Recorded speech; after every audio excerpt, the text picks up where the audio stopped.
Hi, everyone, and welcome back to another edition of B007's 10-minute movie reviews. And today I'm talking about two big, fun summer blockbusters that were actually released a month ago. You might still find them in cinemas on smaller screens or available to rent or watch at home. The first is Meg 2: The Trench, which I am reviewing purely because my friend Neil asked me to. And the second is Teenage Mutant Ninja Turtles Mutant Mayhem. So let's start with Meg 2: The Trench, which I was actually pretty excited to see because I love Jason Statham. I love Jason Statham being mildly pissed off and violent as a result, which is pretty much his standard way of being in a film. And I love a silly action movie. We recently watched the Guy Ritchie film Operation Fortune Ruse de Guerre and had an absolutely brilliant time doing so. So, when I saw the trailer for this film, I thought we're going to see Jason Statham punching the nose of a giant whale and a aforementioned giant whale landing on a beach somewhere, eating a bunch of stupid tourists. This could be fun. The sad reality is that Meg 2: The Trench is a really bad, very dull action movie sequel. It delivered zero big action moments and really very little humor. I was hoping for silly, mindless fun, and instead, what I got for the first well over an hour of the runtime was being trapped on the ocean floor in pitch darkness, watching a small ragtag group in exosuits trying to get back to the surface. Very little happened. A couple of them die. Nobody cares. Nobody cares about these characters. And it all was a bit tight and submersible, actually, and a bit weird. Maybe too soon. Anyway, they finally get to the surface, having discovered that Shock Horror, the big corporation funding their lovely environmental research, is actually evil. Hence, Sienna Guillory doing a Parker Posey impression as the head of this evil corporation. So they get to the surface. Aforementioned major big shark is now disturbed at the surface, about to attack tourists. And even here, I had hope. It's the final half hour of the film, and I thought maybe we're going to get some White Lotus style social satire and see some really annoying, superficial capitalist tourists get eaten by a shark and cheer on the shark. But no, because the writers of this film, of whom there are many, just are not witty enough. And the action sequences don't have enough bite, pun intended. And the relationships don't mean anything. I think we're meant to really buy into the relationship between Jason Statham's protagonist and his stepdaughter, and it just doesn't have any heart. So, no, just no to this film.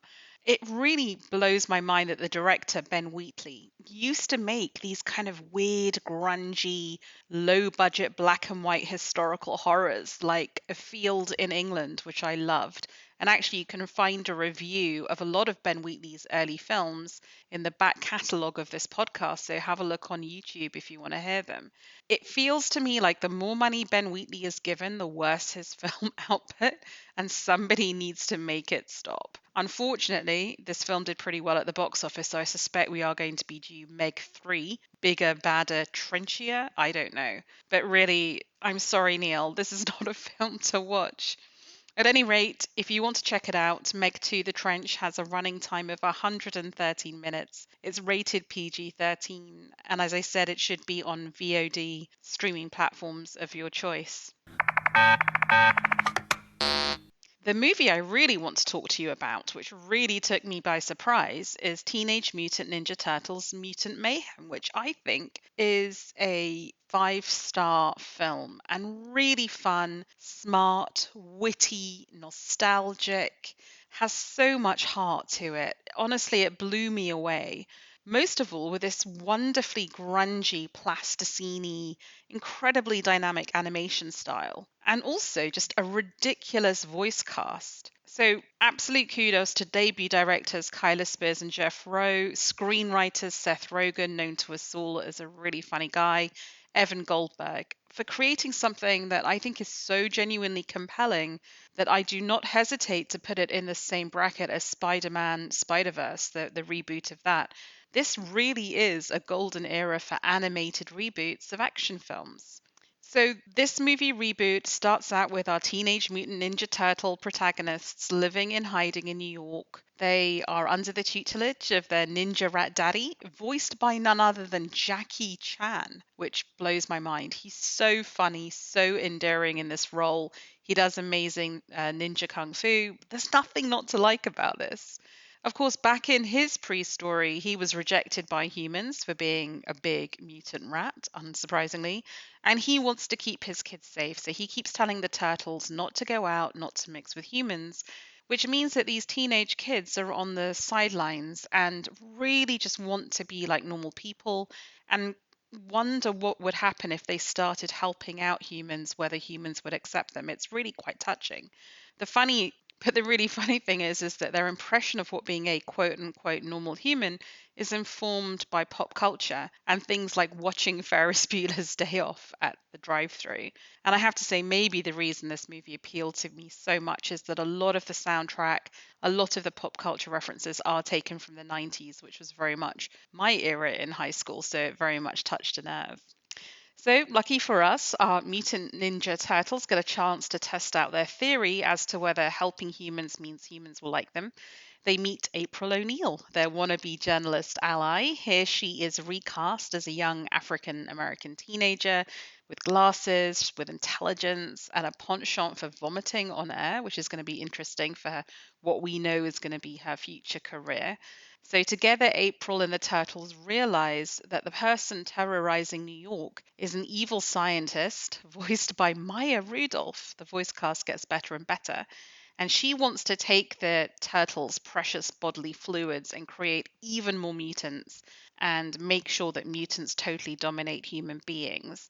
And alongside her is her evil henchman played by Ice-T, another amazing bit of voice casting.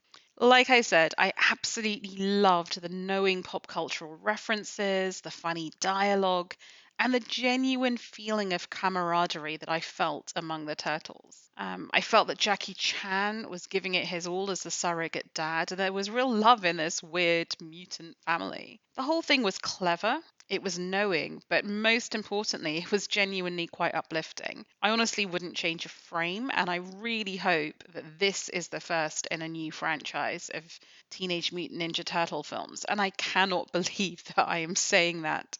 This film was so surprisingly good.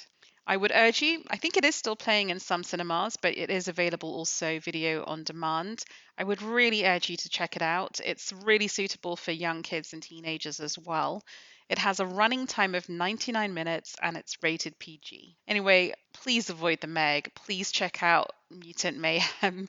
But whatever you watch this weekend, I hope you have a wonderful time. Just a reminder that you can find full written reviews at B007.com and you can find the back catalogue of podcasts on YouTube. Thank you for listening.